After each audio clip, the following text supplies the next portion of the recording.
Testing 1 2 3. Testing 1 2 3. Testing 1 2 1 2 1 2 3 4. Testing 1 2 3 4. Testing.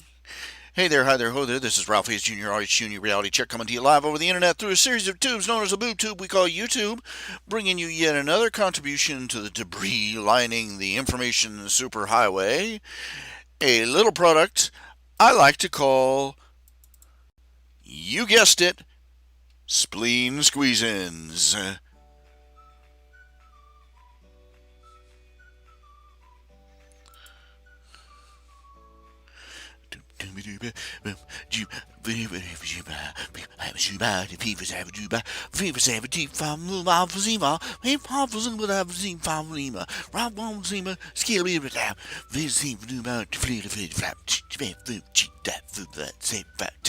Two, three, four.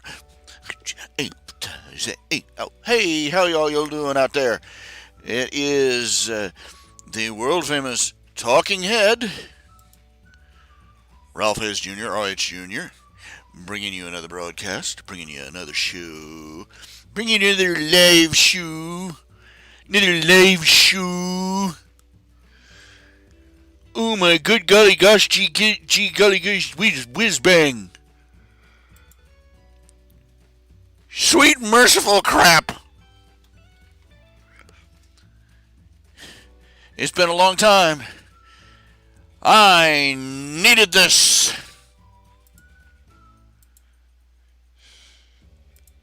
I've been using this as my theme song ever since for years now, and I'm just. I love it. I don't know what it means. I don't know who wrote it. It's Spring in My Step by Silent Partner from the No Copyright Music on the audio library of YouTube. Yes, they do have music you can play without being sued. Isn't that grand of them? Isn't that magnanimous of them to, throw us a few crumbs under the table? All right.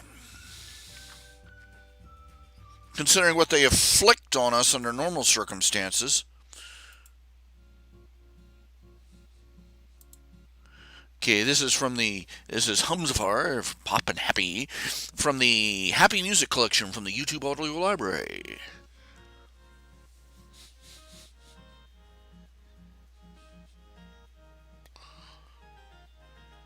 Yeah, I haven't been online very much. I haven't done any broadcasts. I haven't done any drawings. I haven't done anything in quite some time. The past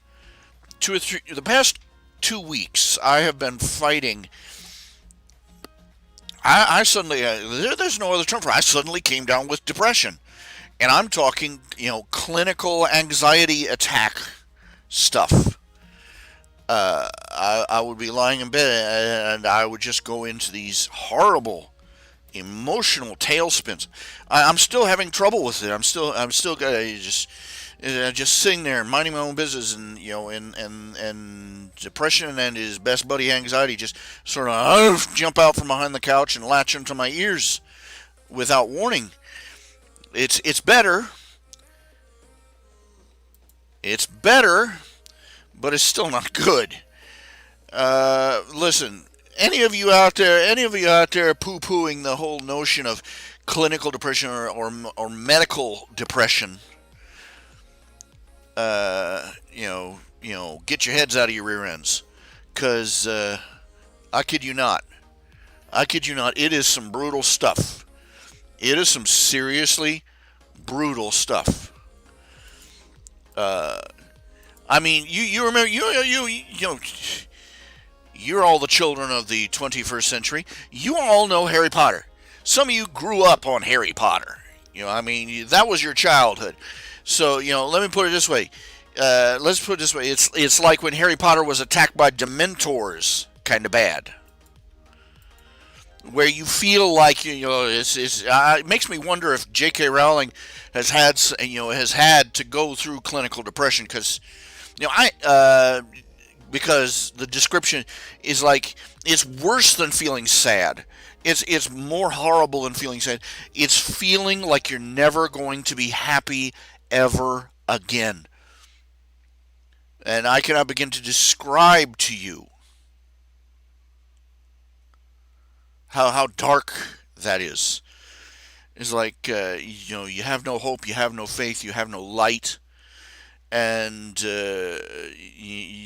even death would not be a release.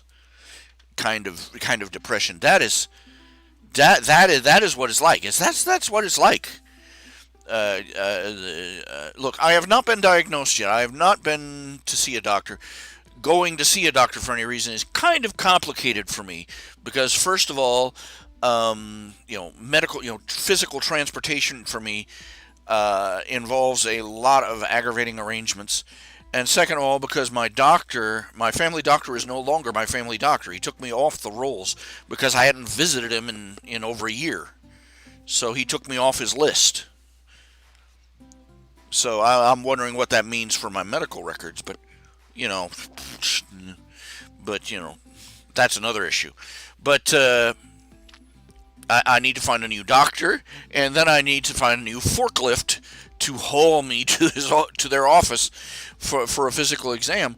I have not been clinically diagnosed with anything yet, as far as medical depression or seasonal depression or anything like that. But man, I mean, let's be honest, you don't need a doctor to tell you when your leg is broken. You kind of figure it out yourself real quick. So you're sitting there, your legs on backwards, your knees bending off in a 90-degree angle. Ah! Gee, I wonder if I should see a clinic. But anyway, the reason I say is J.K. Rowling.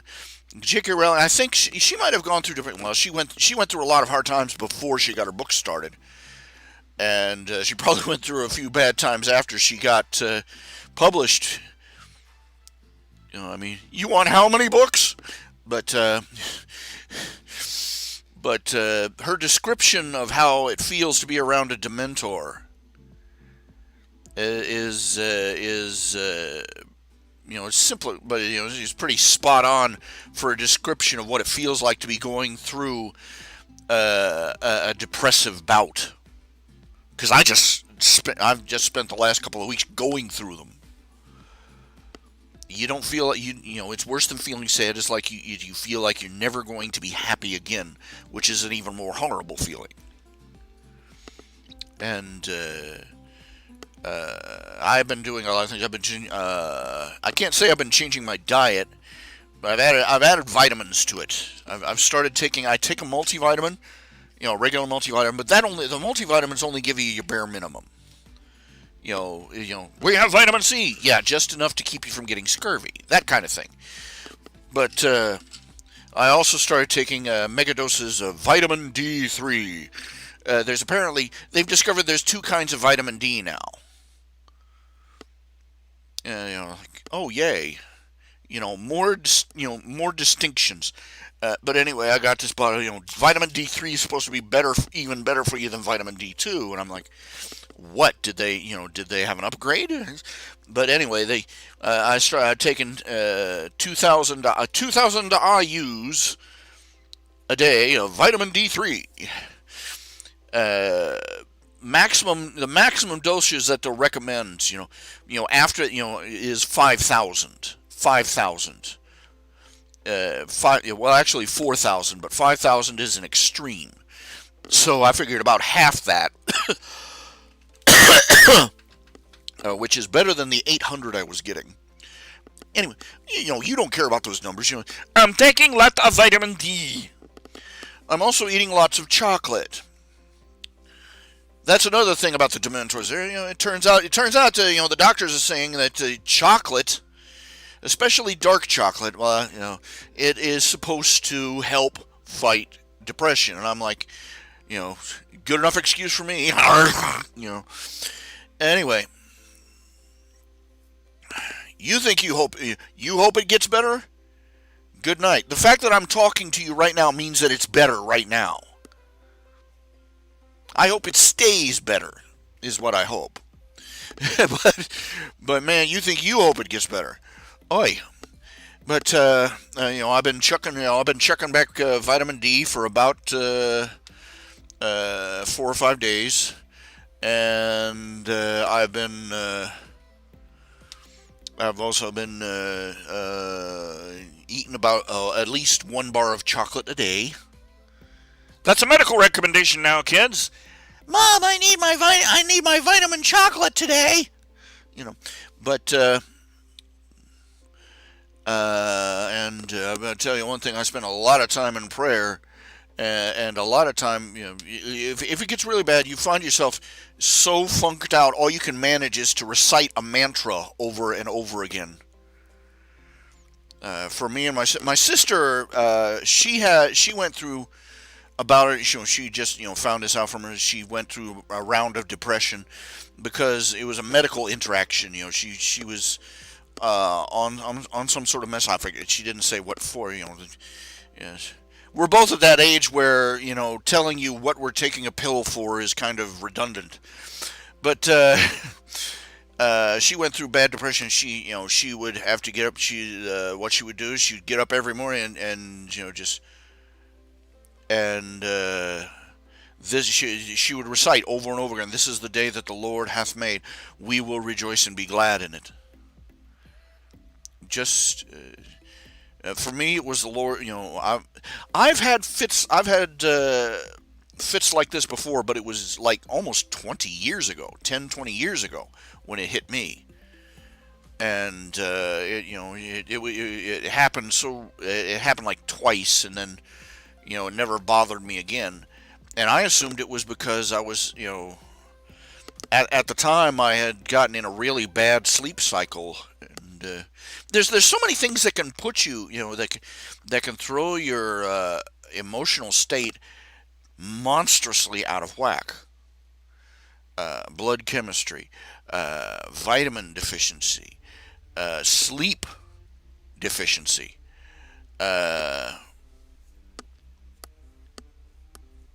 uh,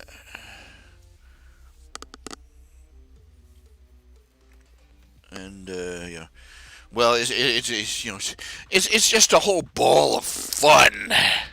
You know, it's just one of the joys of life. And we started hitting about October and November, and that was a cue for me to have a complete tailspin. So she's been helping. My sister's been helping me out a lot. She's just on Facebook chatting with me online for hours.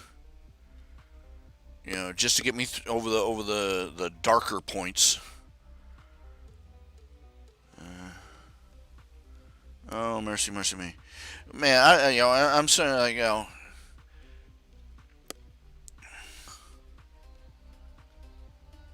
there are some Christians, there are some religious people who say God is testing you. God is testing. I'm like, could I test out with an F? You know, because I feel no obligation or desire to prove myself. You know what I'm saying? It's like I don't want to I'm not always when I was growing up I was not one of these people that took stupid dares or or tried to prove themselves brave or strong or smart or anything else like that. Never felt motivated like that. And this idea of God suddenly dropping, uh, you know, the troubles of the world on my head to test me, and I'm like, okay, how this is going to turn out, and I've got a pretty good guess how this is going to turn out. Is this redundant? Uh, uh, our family, we have, man, I swear, we have I mean, crap, our family gene pool.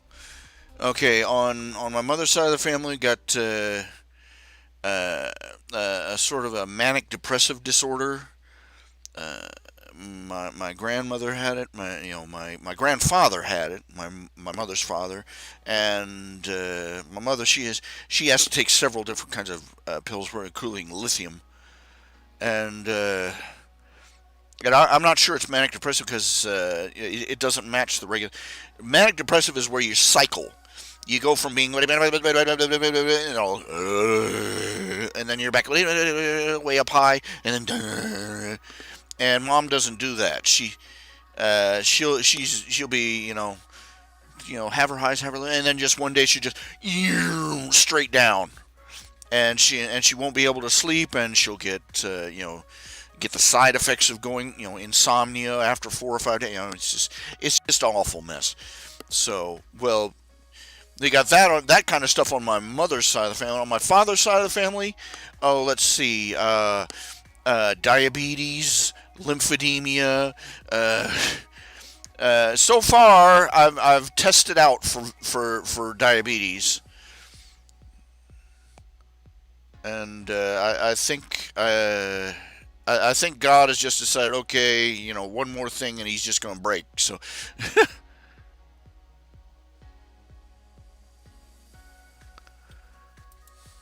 I've known some people that are that are really skeptical. Okay, let's take this into account. Let's take this into account. A great percentage of the field of psychology and psychiatry is heavily laden with quackery. There are a great number of people who are being put on psychotropic drugs, mind chemical altering medicines, uh, despite the negative consequences, and despite not being sure of what they're doing. We have to take into account. To be fair, the field of psychology and psychiatry, psychology as a scientific field is a very soft field because conducting a proper, rigid, scientific experimentation in the field of psychology and psychiatry uh, would be monstrously unethical. And so, because they would have to be conducting it on actual human beings. So they can't conduct the experiments they need uh, to learn things more accurately, but because it would be monstrous. I mean, we're talking, uh, mad Nazi scientist kind of stuff. So much of what they do is by trial and error, and by guesswork, and open-ended theory, which results in a lot of mistakes and a lot of quackery. But there are some things. The fact that the fact that they're handing out Ritalin to little kids like candy doesn't change the fact there is such a thing as ADD and ADHD. The fact that they were doing also, the fact that they, uh, you know, did so,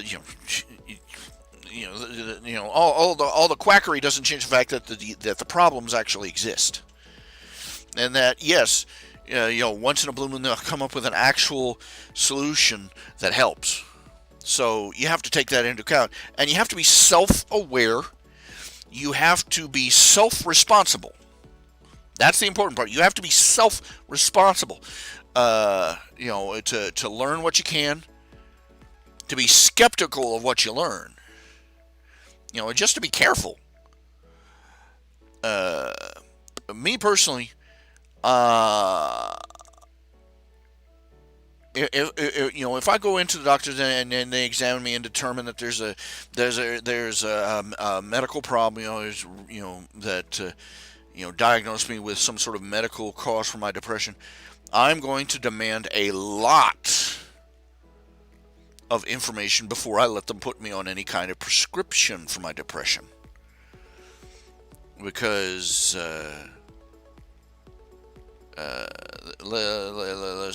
it's just like so many different things that go wrong that it just scary as heck. the way it can mess you up. And if I'm here on my own, I don't have anybody living with me who can watch after me. And if I go off the rails because of some pill I took, there's not going to be anybody there to catch me. So I have to be extra, double, triple aware and conscious and conscientious, I believe is the way you pronounce it, conscientious about any type of medicine. I remember once they put me on a pain pill. They had done an operation for, I forget whether it was from I think it was after my gallbladder was removed. They sent me home and they gave me some pain pills. I forget what kind they were, and that's been a concern for me because I've never remembered what the brand name or what the actual pill was. But after 2 or 3 days, uh,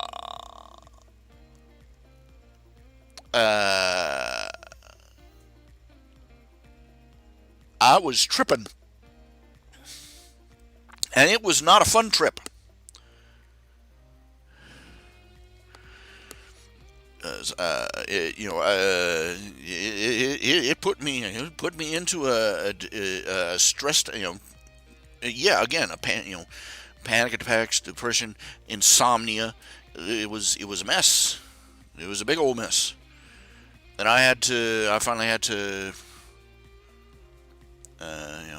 I finally called him up and said, after 4 days, I was like, I called the doctor up and I was like,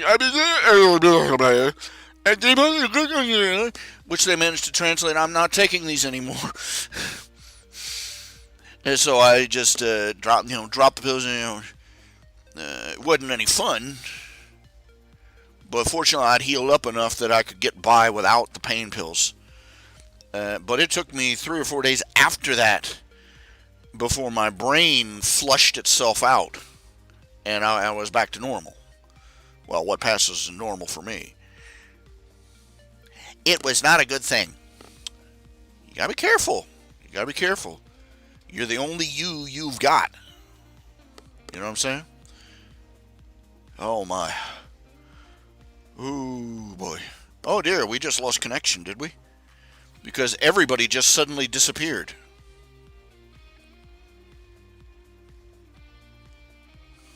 That's no fun. You're getting the... I don't know. Do you hear this part? Okay. I'm going to say a word. Spadoinkle. And when you come back, type the word that I said. Okay? Because for a minute there, we had no viewers. For like 20 seconds. I said a word, about 30 seconds ago, that type it in the chat window. Type it in the chat window so that, if you can remember the word I said, type it in the chat window. If you hear the word I said, or if you're watching the playback and you can hear the word, say it. I'd really love to know why the stream settings, the analytics are showing people popping in and out like this. I don't like it. It's not a healthy thing. It's not a happy thing. It's not make me happy. Okay. My sister is apparently, let's see, it is Wednesday. It's 9:50 p.m. She ought to be home by now.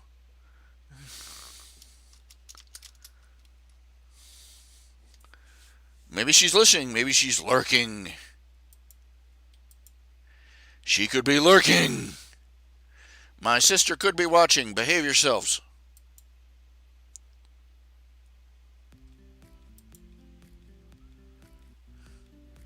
What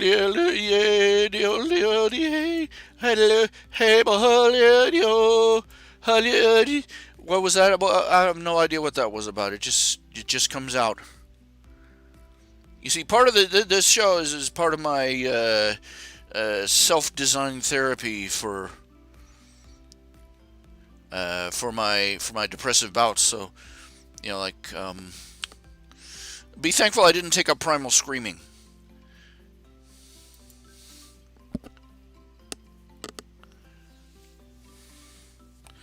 Let's see. Let's see. They've decided that Biden. They've decided that Biden has won the election.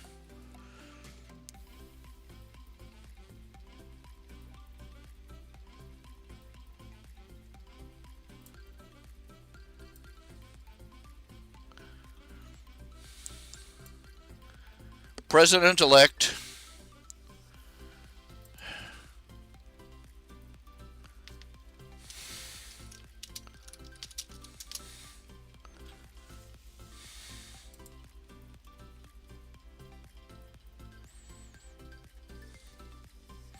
Oh, YouTube fall down and go boom an hour ago?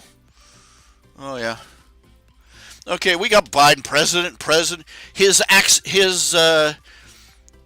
His larceny, President Biden. Look, they came in with reports of tens of thousands of fraudulent votes. Tens of thousands.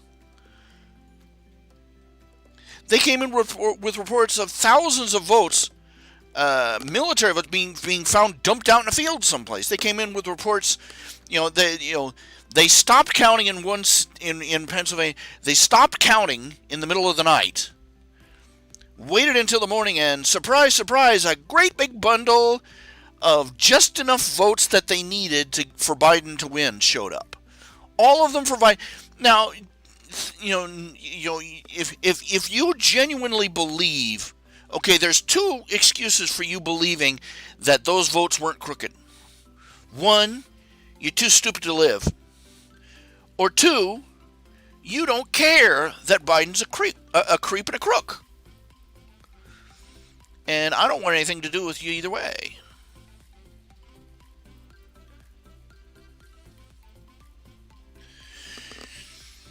The dead of the night, everybody turns off the light, and then they turn the light, and miraculously, 10,000 votes, all for Biden, showed up.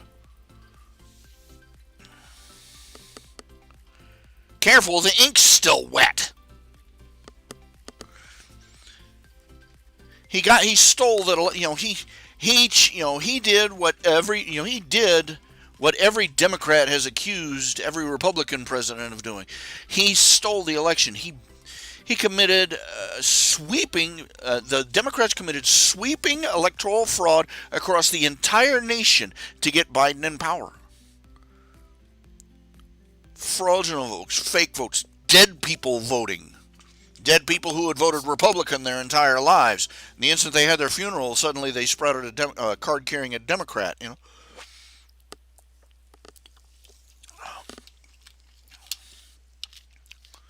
Look, I get sick of these people. Okay, the election's over. We all need to be friends again. Look, this is not merely a matter, minor political differences. This is a divide between the party that lied and cheated and stole and violated federal law, and that wants to do horrible things to this country, and the other party that, doesn't. In any other circumstances, that would be called irreconcilable differences.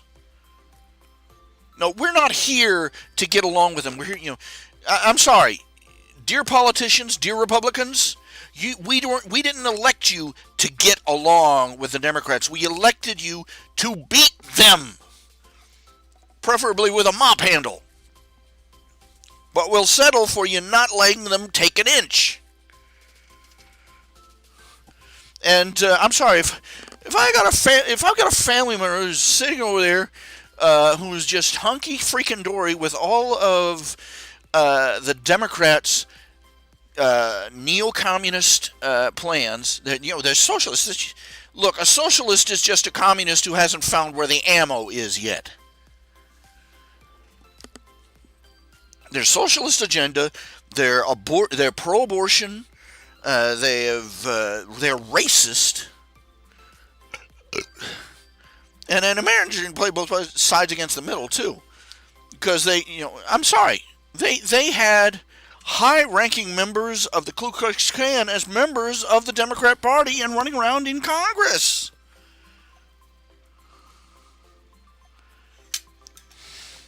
And everybody running around trying to claim that everybody. I'm sorry. Okay, let's start off with let's point out one thing. The Republican Party was started by people who were fighting the Klan. Okay? Lincoln was a Republican.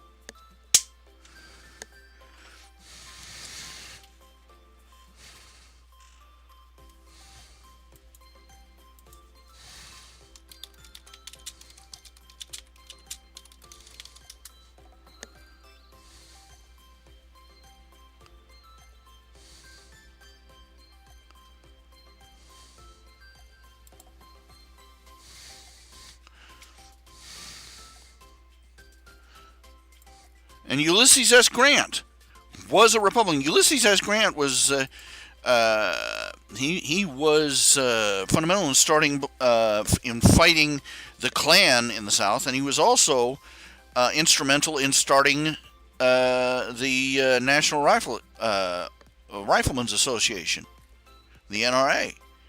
And one of the first things the NRA did was move into the South and go to black communities and teach the men there how to use a gun so they could defend themselves from the Klan. And these historical revisionists want us to believe that somewhere in between 1980 and 1959, that all the Democrats and the Republicans switched sides on politics. Oh yeah. No, the Democrats have always been the party of racism, and they're racist. They're racist in the worst way. They are condescending to any non-white minority, and they're condescending to the non-white minorities, and they're hostile to the white race. In fact, they consider an insult to imply that somebody is white.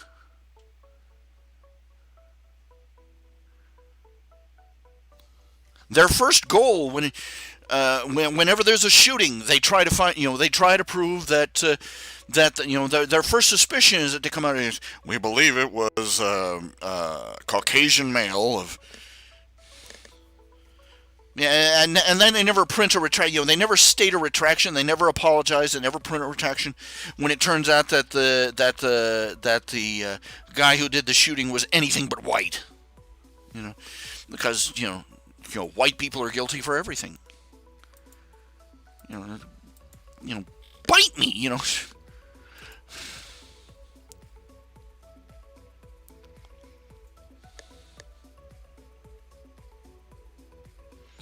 Yeah, the people that hate Trump, the Trump haters, I've got no use for them because they're stupid.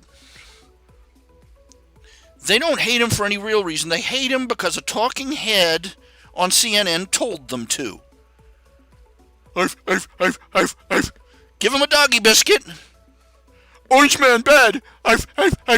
Orange man bad. So I say, I'm supposed to sit down across the Thanksgiving table with somebody who voted. I'm sorry, that's like sitting down. Now I know that this half of the House joined the Allies during World War II, and this side of the family over here was busy running the concentration camps. But can't we all get along? Exaggerated for effect, but this is basically what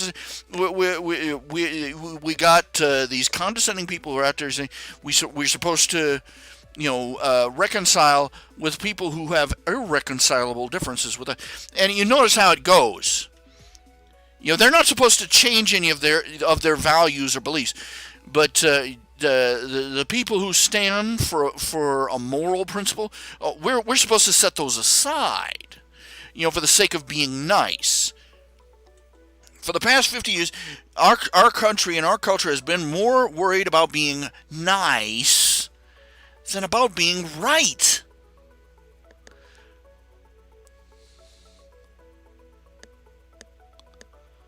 They've forgotten. They've forgotten that some of the most hated people in the world are the ones who told the truth.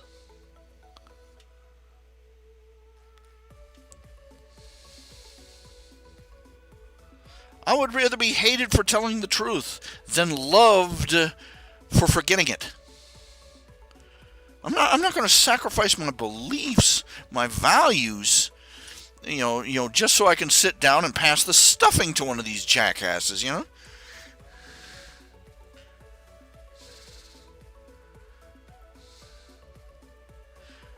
Of course, Shiny Rayquaza 9. I'll say this much: we haven't got any real Democrat voters in my family. We got some people who voted Democrat. They don't seem to be aware. I'll say this much: we got some Democrat voters in my family, but I don't think that they were really aware of what the party's been doing. Their last update on social policy was like 1960 something.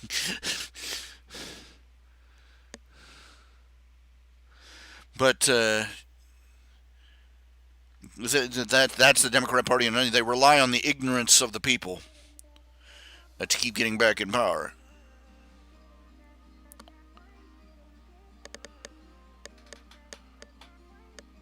I'm sorry, I just believe that after a certain point you have to hold people accountable for the beliefs they espouse.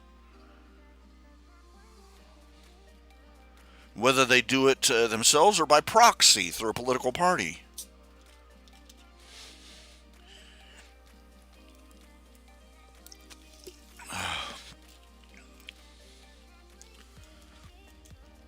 Yeah, like you say, you've not seen anyone give an actual reason why Orange Man bad.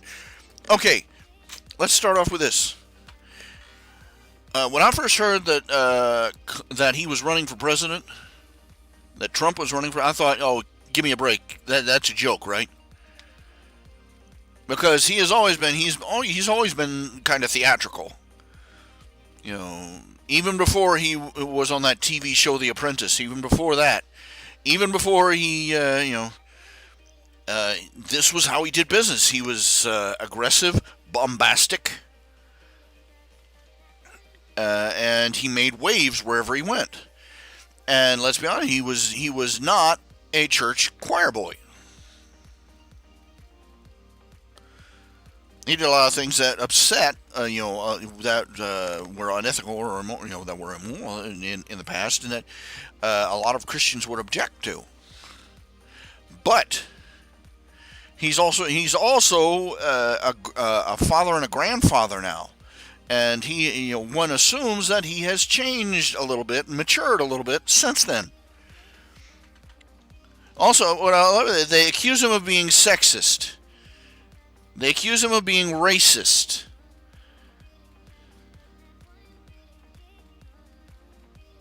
They accuse him of being sexist because they overheard him say something off the record into a microphone that was supposed to be shut off.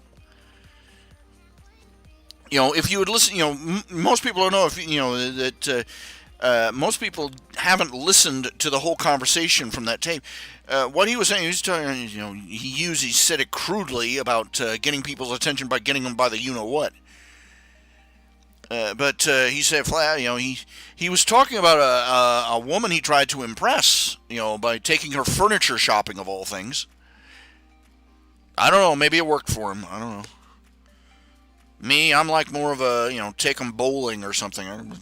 But anyway, she goes, he said he found out she was married and he backed off. He said, well, out of the market. Now, out of all the politicians out there, he's the only one I've ever heard of. He's a sexist pig, but he's the only one who took no for an answer. Isn't that interesting? As opposed to Epstein's bosom buddies in the Democrat Party.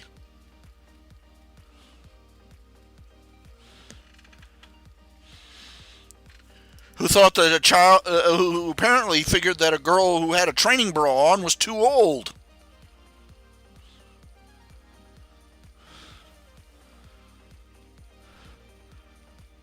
They accuse Trump of being racist. Trump was given an award by the NAACP for his contributions middle, uh, to big city kids, to big city youth, and he dated a black woman for quite a stretch too. Interesting definition of racist. It's amazing how he wasn't racist until he joined the Republican Party, isn't it?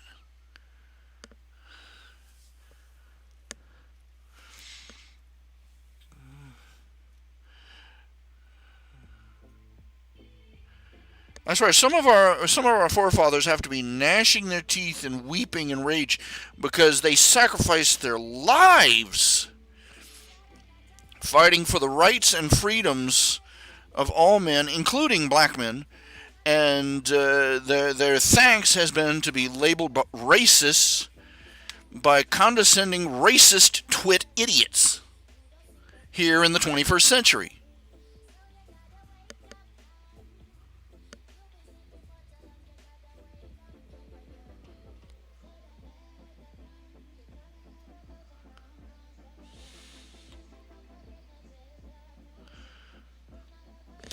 The press is coming out.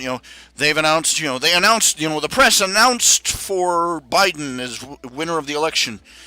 Um, could you jackasses at least wait until we finish counting the votes before you start doing the victory dance?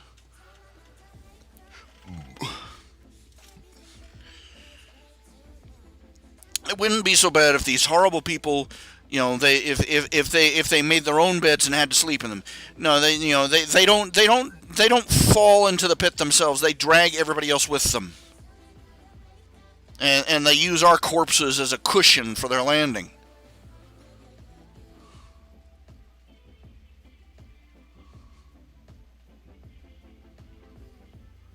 Why is it that old people are always political? Why is it that the halls of power are filled with old people, especially in a society that elects its leaders? Okay, I can see that the older people have more experience, more wisdom, generally speaking, and people tend to admire that and try to lift it up, and say these guys are good for our leadership. But at the same time, that doesn't explain why you see so many people as 60 years old, 70 years old, 80 years old, clawing for power. Think about how many millions of dollars Biden spent to grab at the White House. Think about it. At his age, Nancy Pelosi, my God, she looks like she's already embalmed, and she's clinging to that podium for dear life. It's not like being in power is going to make them live any longer. In fact, it's shortening their lives drastically. You've seen how the presidents look. They show a before and after picture of a one-term president. He looks like he's aged 20 or 30 years. I'm like, you'd think that politics would be a young man's game. You're young, you're energetic, you're full of spit and vinegar, and you want to take over and basically rule the world for the next 50 years. But instead, no, we got these people who were old when they started in politics, just running around, and I'm why? I mean, from my perspective, they're doing all this. They're getting all ambitious at the age where most people are going, screw it, I'll mow the lawn tomorrow.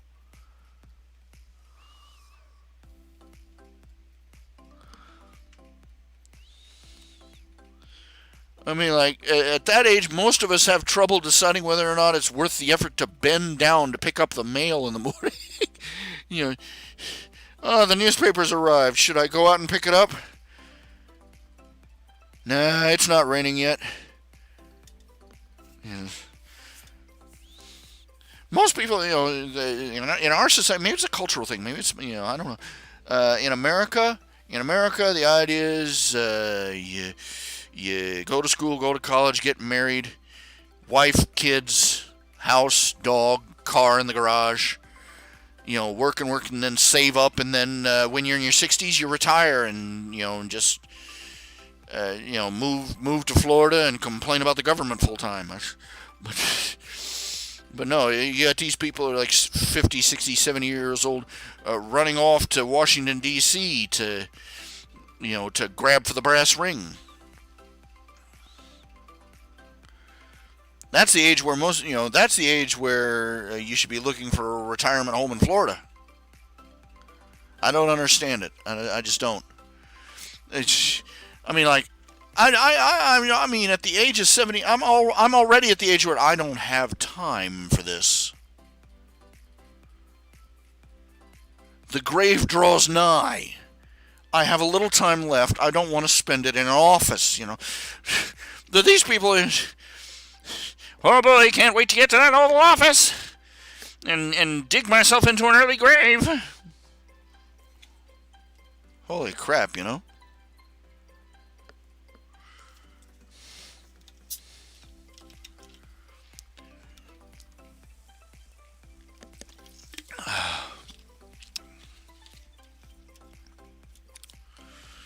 Joe Biden has an apology video for being creepy, huh?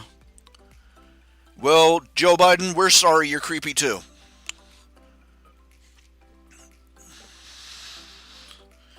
Oh, he's a hell of a lot more than creepy. I guarantee you I'm sorry, Epstein. That man's name has become an entire story unto itself,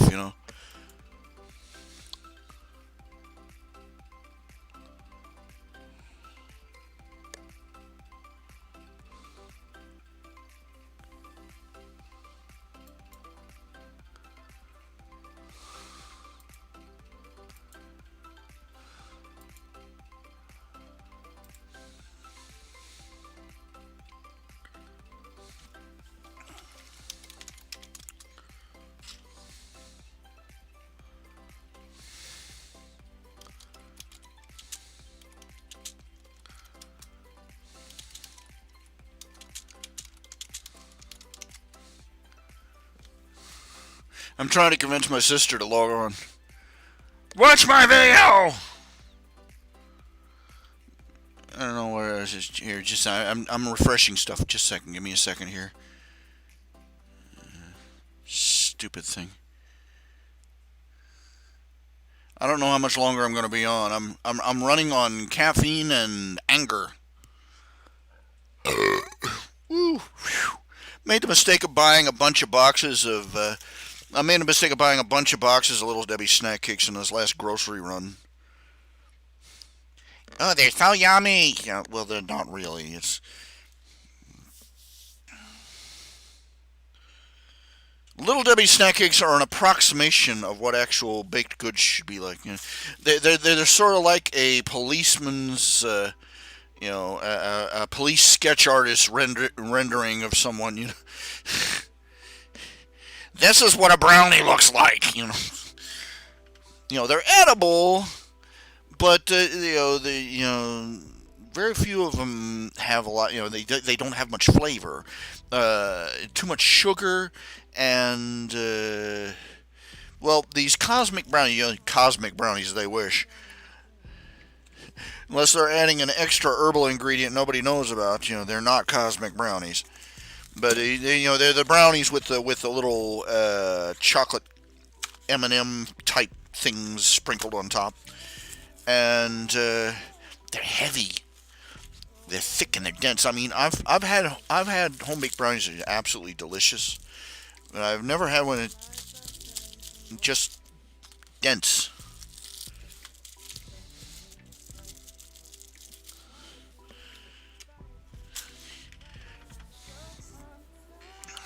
They're not made to be consumed. They're made to outlast the apocalypse. That's what they're for. They're made to be a movie prop. They're made to, after the mushroom cloud goes up, camera scans through the ruined town and scans through it. There's a box of Twinkies sitting right up there on the counter.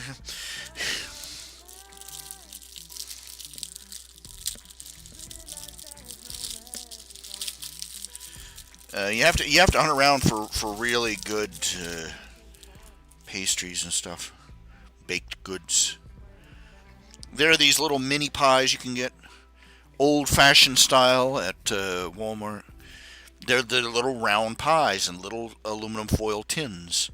And you can get apple and cherry. They're baked, and they're not solid sugar either. They have a nice plain crust, a nice crust, and moist filling, juicy filling with the fruit, and it doesn't taste like they were trying to preserve it for for Tutankhamun's tomb. They're very good, and they're not like Dolly Madison's fruit pies. Those things, you bite into them. Okay, when your fruit pie has a crust of solid sugar, that's a little too much.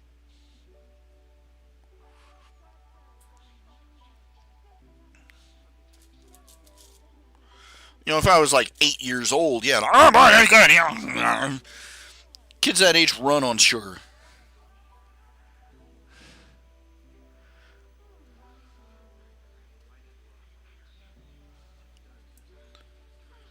But I wouldn't say my tastes have matured. It's just that I've just a little bit more selective. When I eat a chocolate bar, when I eat a chocolate cookie, I want to taste the chocolate, not the sugar. I eat a cherry pie, I want to taste the cherry, not the sugar. You get the idea. But instead, I mean, think about it. You realize that to get a crust like that on the outside of a Dolly Madison fruit pie or a Hostess fruit pie, they have to spray it with a glaze. Just how much sugar do they think a fruit pie needs? Now, for a while there, McDonald's had these lovely, they used to have those deep fried pies. They weren't much better than the ones, that you get out of Dolly Madison. But then for a while they had these baked pies, an unglazed, pastry crust, filling and everything. Oh, they were good, especially the cherry ones. But man, you go in, man, you can't get anything at McDonald's anymore. Last time, you call them, I'm sorry, like our ice cream machine is broken. Their ice cream machine has been broken for the past half decade. And they don't care, and the corporation doesn't care. You want to see the food quality improve. You want to see food quality improve. You want to see TV dinners get better. You want to see fast food restaurants start serving good. Make it. You start your corporation. Go into the corporation. Make it a rule that every member of the board of directors has to eat at least one full meal every day from their restaurant, from their own restaurant. That's how they dealt with people who were giving who were running prisons and giving the prisoners crap to eat.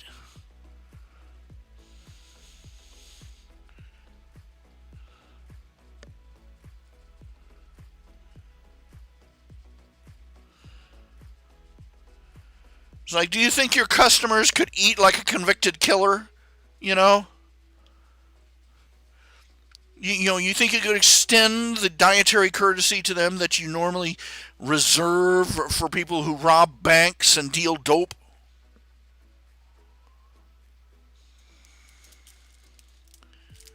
I like that, Chris Rock, he's talking about, he said, it used to be the lunch hour was a lunch hour. You'd go out, you take your lunch, you take an hour, eat your lunch, come back, then, after an hour, you come back and get back to work.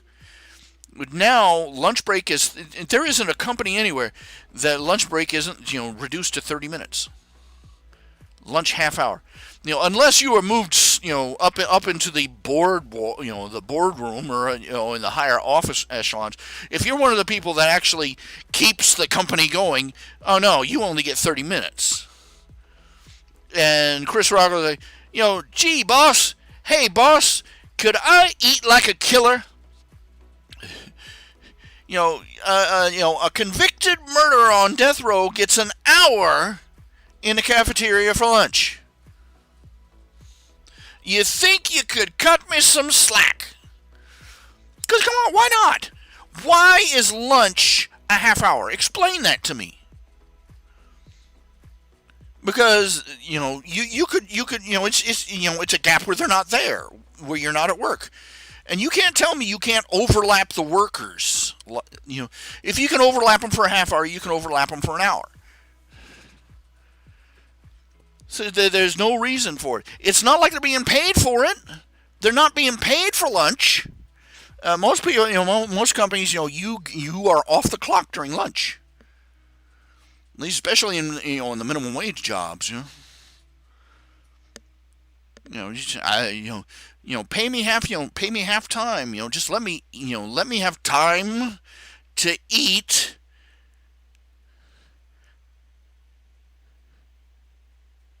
Give me time to go someplace, get something to eat, go to the bathroom, wash my hand, come back to work, not feeling like I just ran a marathon.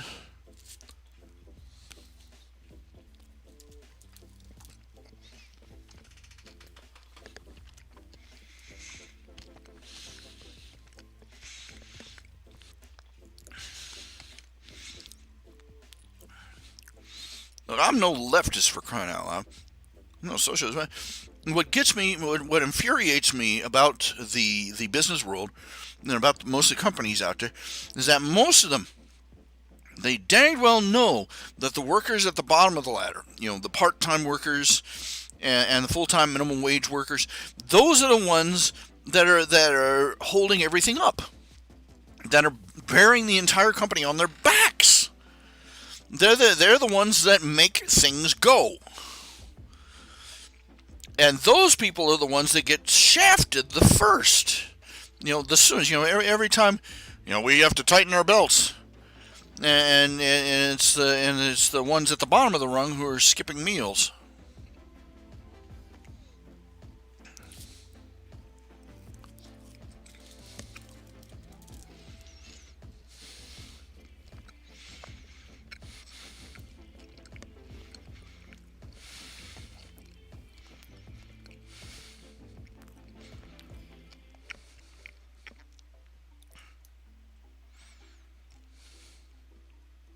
It's just not right.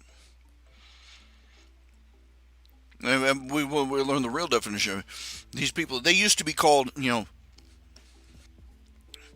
I do not like that guy that does, the Dirty Works TV show. I don't like him. I've never made moans about that. I've never changed my opinion of him. He has, he has admirable qualities. I won't deny that. But I do not like the guy I dislike the guy on principle, because he's presenting himself as this, as this rough and ready blue collar worker, man of the people, and it's the biggest snow job since Biden.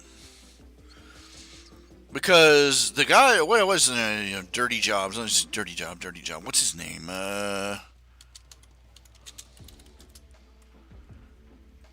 Dirty jobs. Dirty Jobs, starring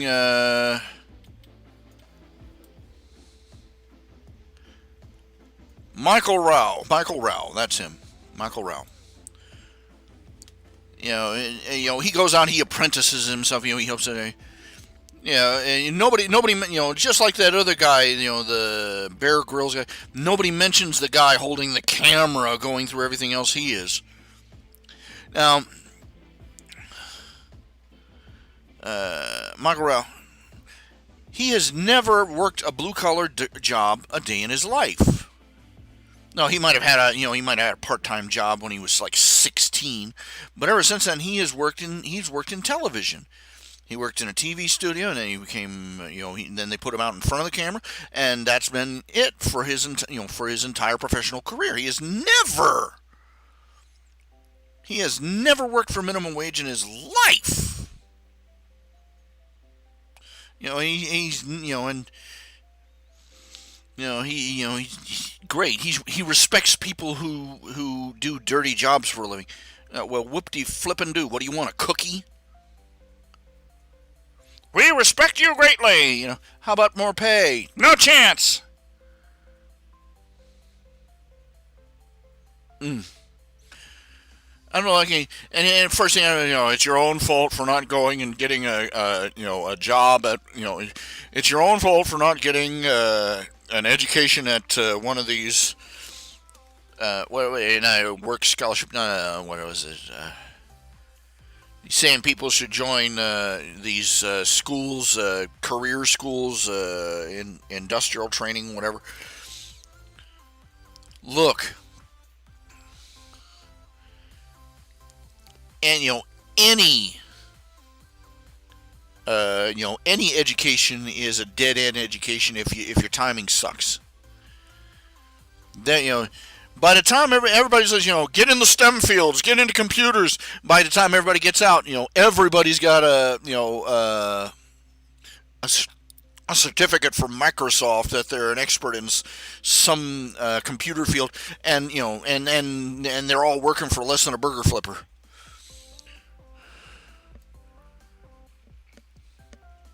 When I was a kid growing up, they was like, get the diploma, get the diploma. And you said, what should I do? What should I pick for a career? Follow your dreams. Which to some extent is true. You gotta love what you do and do what you love. But they were passing it off like it was a gospel truth. If you followed your guiding star, you would achieve all your dreams. And of course we were sold a load of crap. We were sold a load of crap.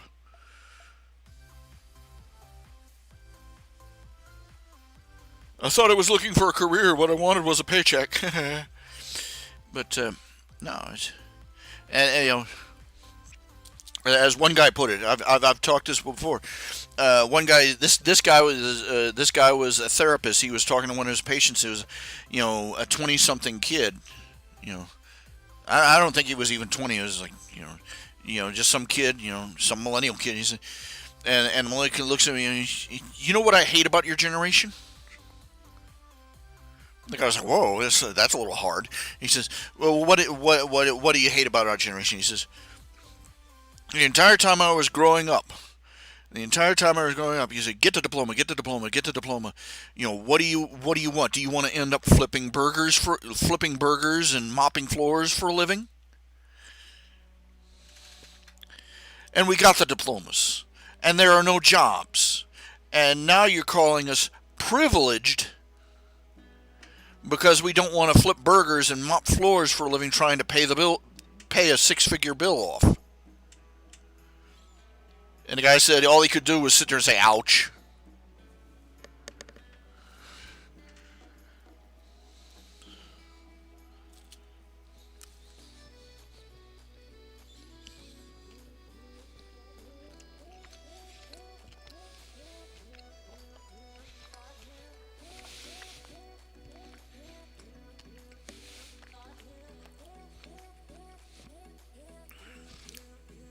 What can you say to that?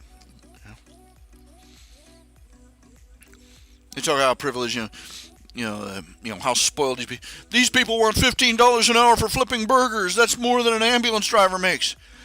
What I hear is you're basically bragging about paying ambulance drivers the same wages as a burger flipper. I don't think that the burger flipper is the asshole. I think you are. And second of all, $15, the minimum wage in 1964, I've recited this figure over and over again. The minimum wage in 1964 was $1.25, adjusted for inflation, or adjusting for the fact that this was the last time that they were paid in actual real money instead of pot, metal, and paper. $1.25 from 1964 translates to $15 in 2020. Minimum wage right now is $7.25. Yes, they're angry. Yes, these workers, these minimum wage workers, are angry because they are doing the same filthy, nasty, thankless jobs that their grandparents were for half the pay.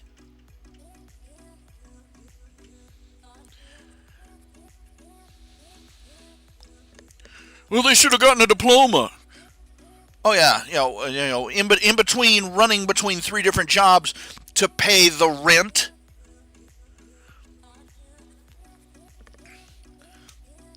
Yeah, great. Get another six figures on top of whatever else they already owe. On their credit card that they used to buy groceries last week.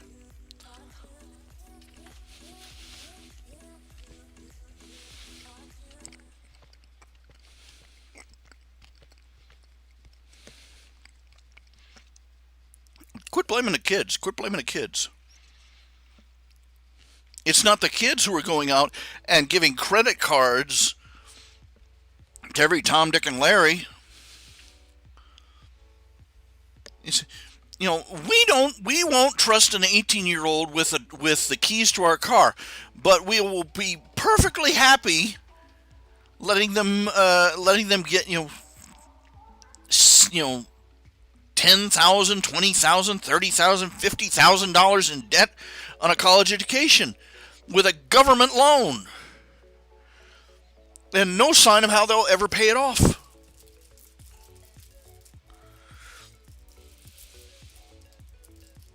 They're not the ones giving out the kids aren't the ones giving out the loans. They're just the ones that, oh yeah, sure, you want to give me money, I'll take it. Yeah. So it's their fault? Come on.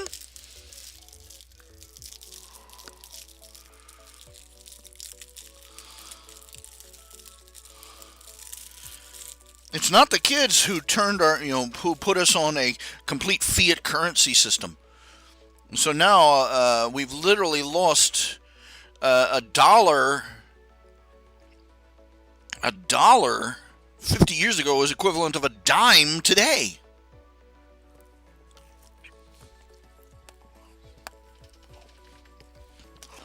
Or rather, it's the other way around. It's the money you have now is worth 1/10 what it was, in 1969.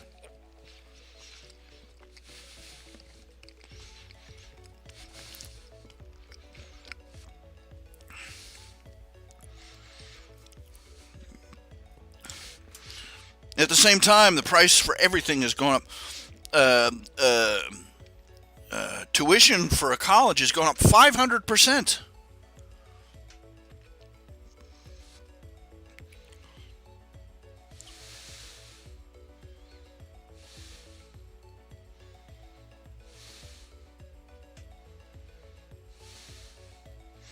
Oh boy, can't wait to sign up for that. Where's the line start for perpetual debt and poverty?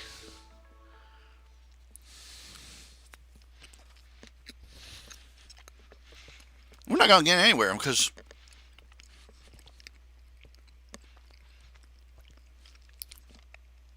the boomers.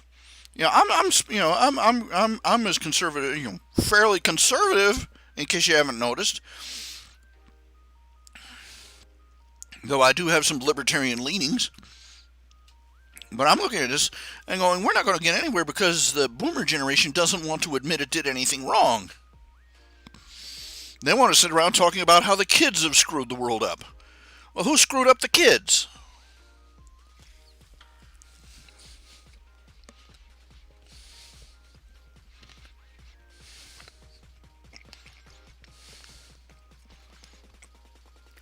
Eating a brownie, in case you wondered.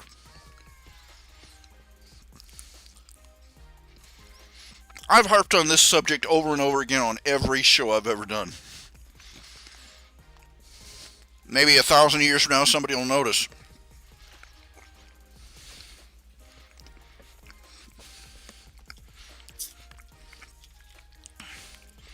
Here's another topic for you to consider. Masks. We're all wearing masks because the bat soup virus, the Chinese bat soup virus, is going to kill us all if we don't. And and if we go around without wearing a mask, we're responsible for killing somebody's 90-year-old granny. I love that. Some actress came out. My grandmother died of the COVID virus. Yeah, and in fact, she was 89 years old, but mostly the COVID virus. It's amazing how nobody's died of old age since March of 2020.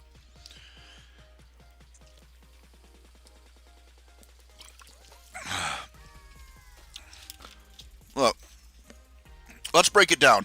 Let's start with the masks. The types of masks they use, they're supposed to keep us from spreading the germs and killing everybody, okay? One, surgical masks, the surgical masks that are the most commonly used, those are not meant to be worn around outside. They are meant to be worn in a sterile environment, a sterile operating chamber. Do you understand? Sterile, as in they scrubbed everything. And they use air filters and everything. Those masks, they're disposable. They have to be changed every 20 minutes. If you're out in public and somebody is out there wearing a paper surgical mask, they're not protecting you. They're not protecting you from anything. Those masks, those industrial masks, the ones with the filters on them, they're even worse. Those filters are not designed to stop germs. They're designed to stop chemicals and dust. Okay, dust, not germs. If you see somebody wearing one of those things, they are not protecting you. And those cloth masks everybody wears, that everybody runs around with, that they're selling, oh, we painted this one with a monkey face on it. Isn't that fun?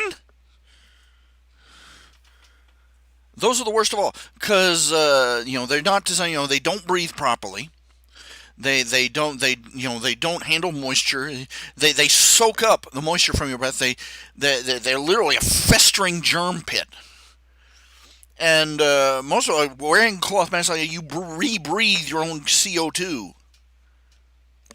It's all of them do that, but with the homemade cloth mask, it's especially bad. You breathe that, and you're just rebreathing your own snotty germs. And if you see somebody wearing a cloth mask, they're not protecting you from anything. People wearing those masks do not protect you from anything, except maybe they're pretty good booger catchers, okay? But they're not going to stop the COVID virus, and they're not. And especially their solution. They're like every other liberal Democrat solution to a problem. It doesn't work. It's worse than doing nothing at all. It kills people. It costs a fortune.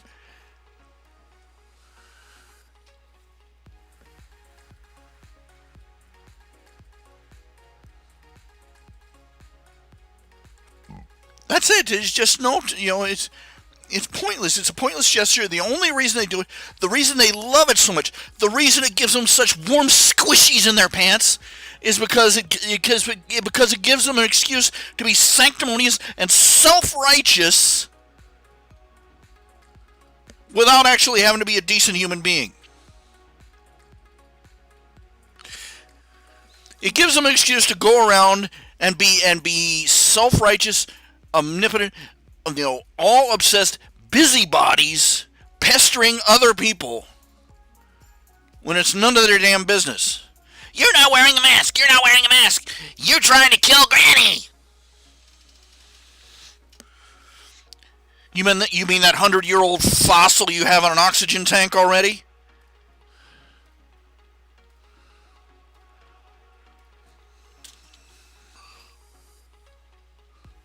Here's an idea. How about we put Here's an idea. How about we put the people who are at risk, the people who are actually this virus has a 99.5% survival rate. In other words, if you catch it, you have a 99.5% chance that you're just going to have a really crappy bout of the flu, a really awful bout of the flu, and that you're going to get better and you're going to go your way, no big deal. That's for anybody between the ages of 1 and 60. After that, your risk goes up, like a couple of tenths of percent for every year after that. But the people who are at high risk, extreme old age, with breathing problems and other things like that, here's a wild and crazy idea. How about we put those people in quarantine and leave everybody else the heck alone? Oh, no, we can't do that. It's an actual working idea. And we can't be busybody bullies to a bunch of sick people.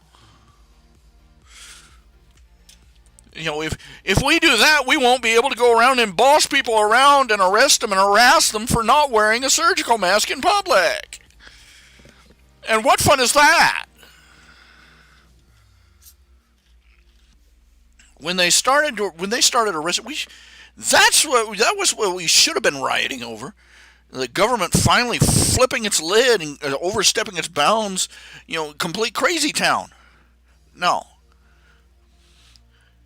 We're too bad, that's, we should have had protests out in front of every government building saying, get out of office, you baboon. What we do is we all have to hide inside our houses with masks over our face while their best friends in the Black Lives Matter community burn down the neighborhood.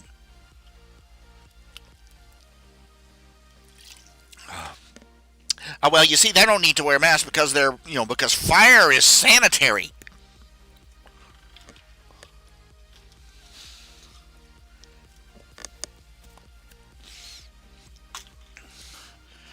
If I reach 100, I'm going to be ranting and raving about the year 2020 until then. You know that?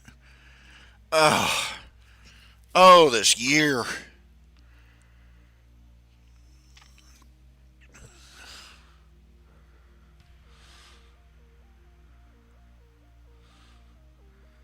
It's going to be New Year's Eve 2020, and Cthulhu is going to stick his head up out of the New York City harbor. Well, we finally managed to squeeze that one in,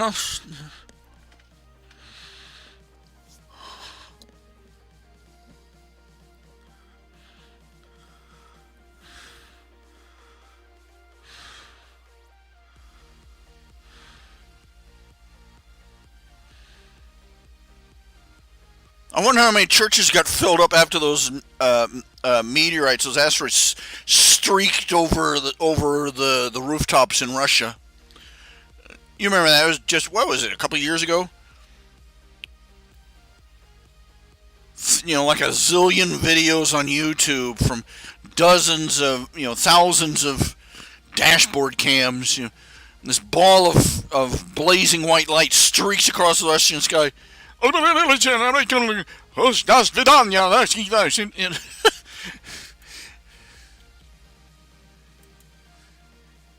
like, that's not good.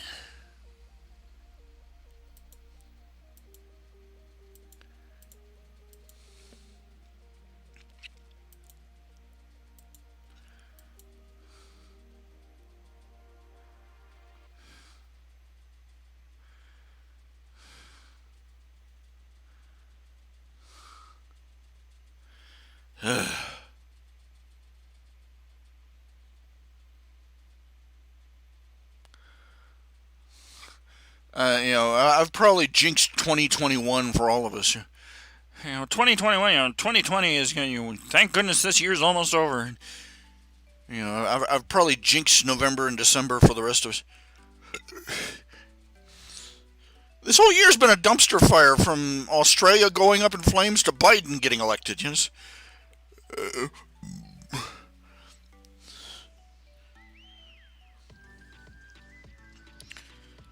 Riots, toilet paper shortages,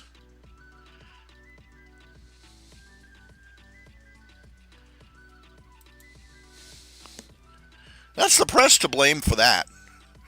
Because the first time they started doing the show, the first time they started talking about the COVID virus and everything, they were out there. Some guy in some midwestern state was out doing a report on, standing in the middle of a grocery store, a department store, and many items such as and right behind him was a toilet paper display. Many items such as toilet paper may become short, you may become hard to find. And everybody saw that report, and it spread like wildfire. The newspapers say we're running out of toilet paper, and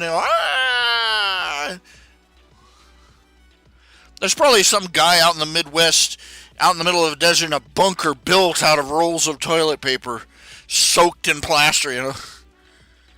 They'll never get me now. And what they did is they took all the rolls of toilet paper, soaked them in hand gel, and let them built them up as a virus-proof bunker. Or maybe they just mixed it together into a blade of paste, which they glued to their skin.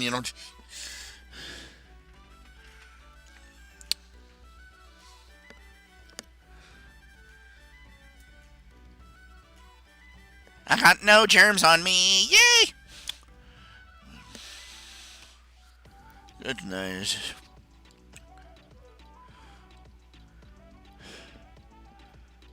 Oh, it's been such a year. It's not been a fun year for me personally either. Between this round of depression, finally losing my vehicle for good, having to go into the hospital 2 or 3 times. I think went to the hospital twice this year. Not remembering for sure.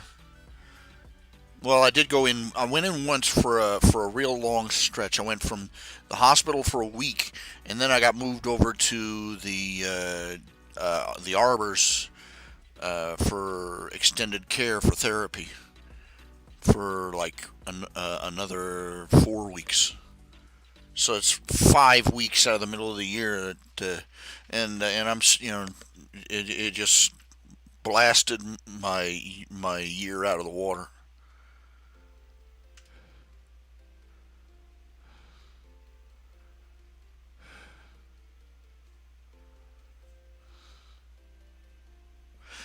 Oh, what a year.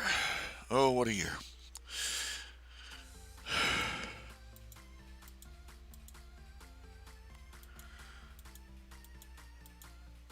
The only chance we have right now, the only chance this country has right now is if Trump gets off his duff and starts prosecuting people for voter fraud.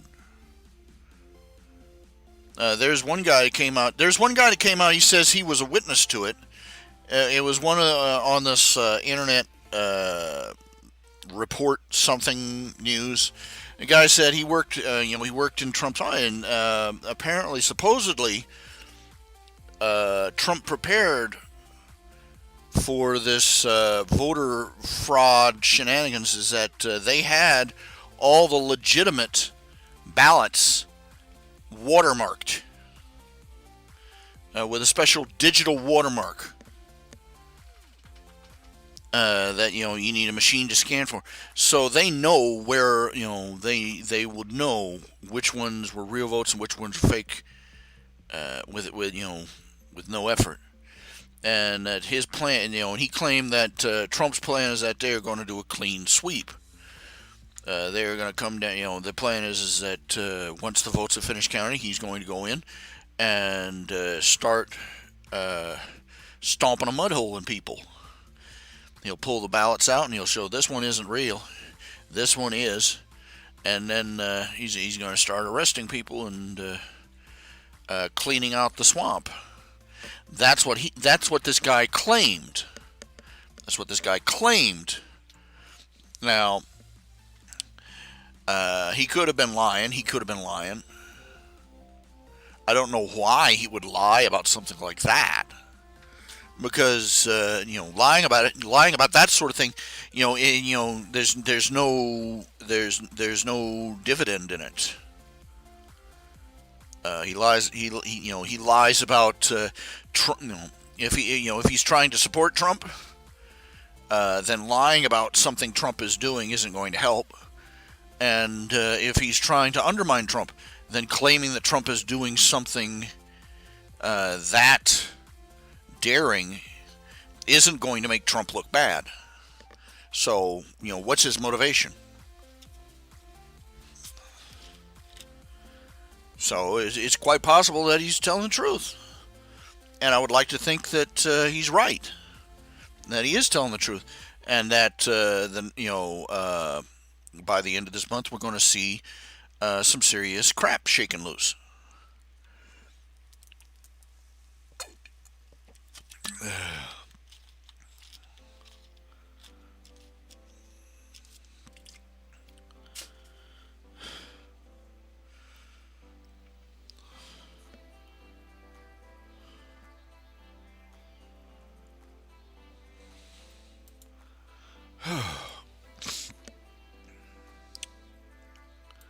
It's hard to say. It could go either way.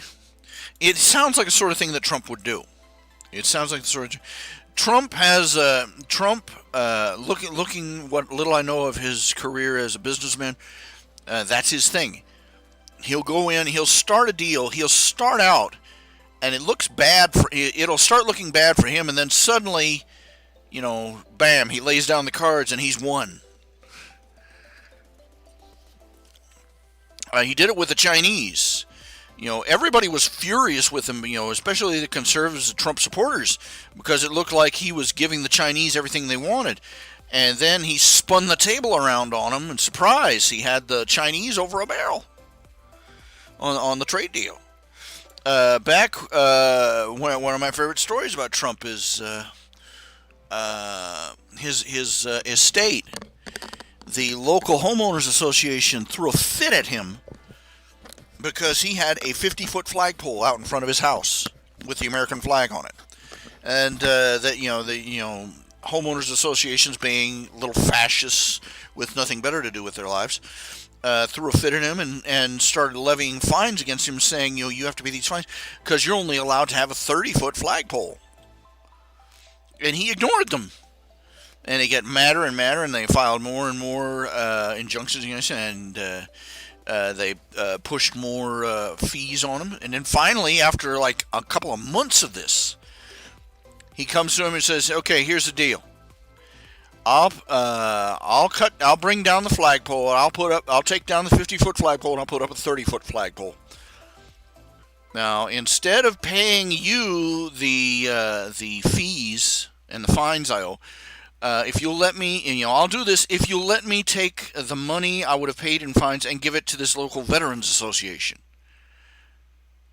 Make it as a big donation. And, they apparently, a lot of them had family members and stuff in the veterans association. Oh, this is not a bad idea. And he said, okay, great, because it'll look real good. And he goes over there and he takes the money that would have paid the fines and gives it to the veterans association. And then he goes out and he plants a 30-foot flagpole on his property. On top of the 20-foot hill, he had the landscapers pile up. Supplies!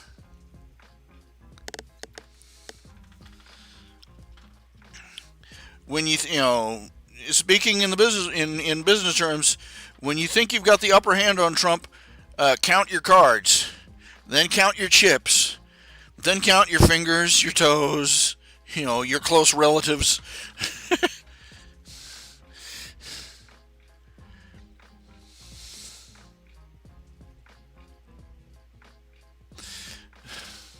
Yeah. That's the only ray of hope I've got for the rest of this year. What does that tell you? Good news is the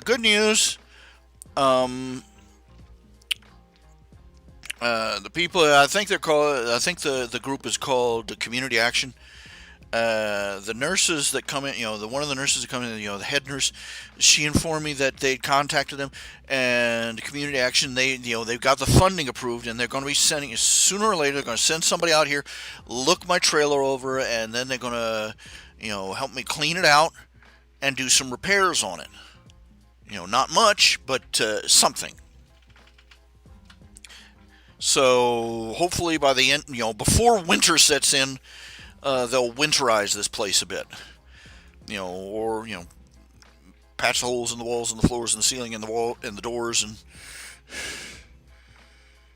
glue everything down. Maybe check the wiring. I don't have a house so much as I have a collection of household problems. Anyway, so at least I've got that. Thank you, Jesus. Here's hoping I can keep it rolling along, just hope government stuff. Hurry up and wait.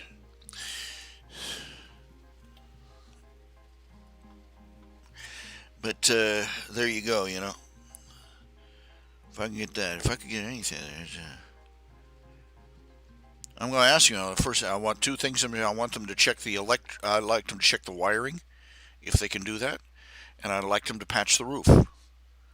Now, even if it's nothing more than lay down some tar on that roof. If they do nothing else, those two things.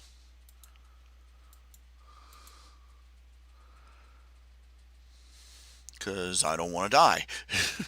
I don't want my roof to rot in and collapse in on my head in my sleep. And I don't want my wiring to finally go and, that'd be the end of me. But, yep.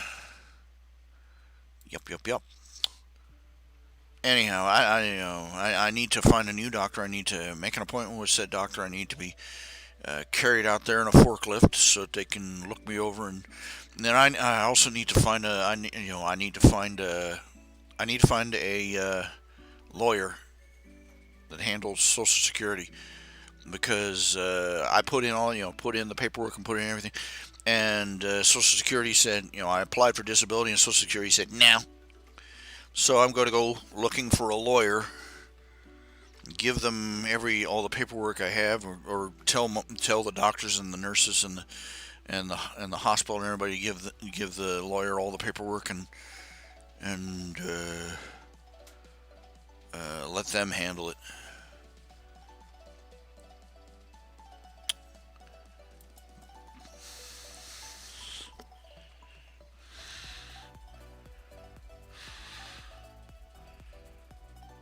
Well, so that's lost my car, got denied my Social Security claim.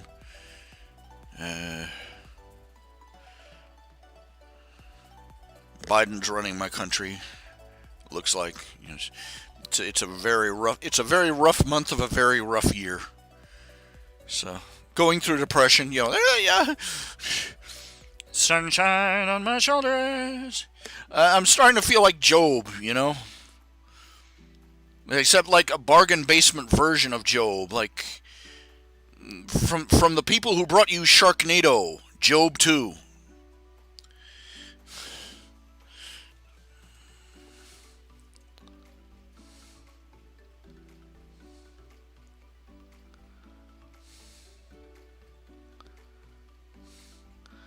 I don't care, I don't care if people think I'm whining, because doggone it, poor Job, man. Let's be honest, everybody talks about faithful Joseph. Job spent like an entire book of the Bible complaining. I think he had a right to, from a human perspective anyway. I always kind of wondered about that. I mean, because,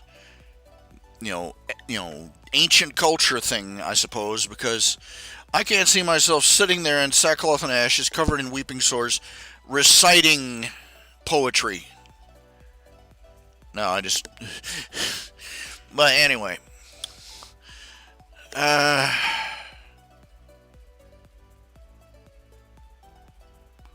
you have it.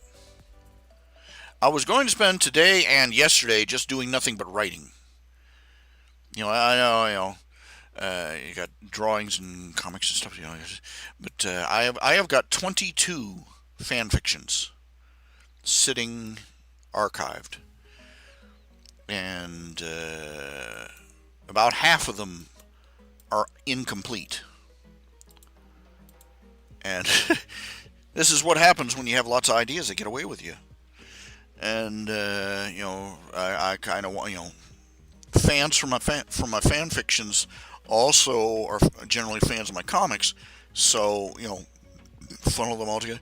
I would like to funnel them all together and guide them towards my Patreon. Big hint. Shake the tin cup, chinga chinga chinga chinga chinga. Got any change? Got any change? But did you enjoy that story about the My Little Ponies? Great. Got any change? Anyway, Jan Dills. I thought she was a regional. I guess she's. She must be nationwide by now. I have no idea where Remdog lives, but I live in Ohio. Jan Dills is. She's in West Virginia. I guess she has offices everywhere. Jan Dills, attorney at law, won't take no for an answer. Okay, but I really don't want to do it. I don't want to call the doctor and make an appointment, because I wouldn't mind making an appointment so much if I could still drive myself there, and but the rigmarole I have to go through just to go to see the doctor.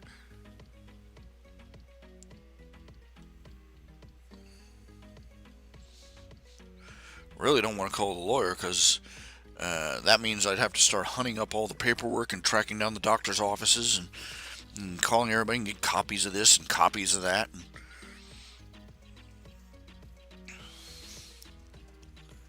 We don't believe you're disabled, and they've got photographs of me sitting here. I'm from like the waist down. I'm the Elephant Man,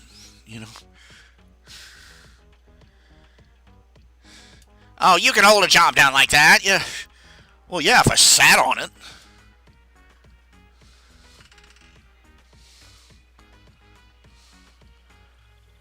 I could anchor the Goodyear blimp.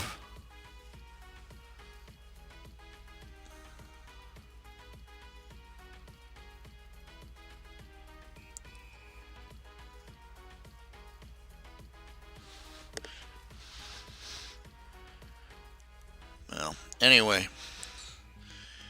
Okay, it has been an hour and 38 minutes and 12, 13, 14, 15. I'm going to go ahead and call it a night for this show. I'm going to call it a night for this show. We almost had 10 people. Quite the achievement. But we'll go ahead and go now. And thank you all for watching. And Debbie, if you're out there, if you're watching, hi sis. Hi ho.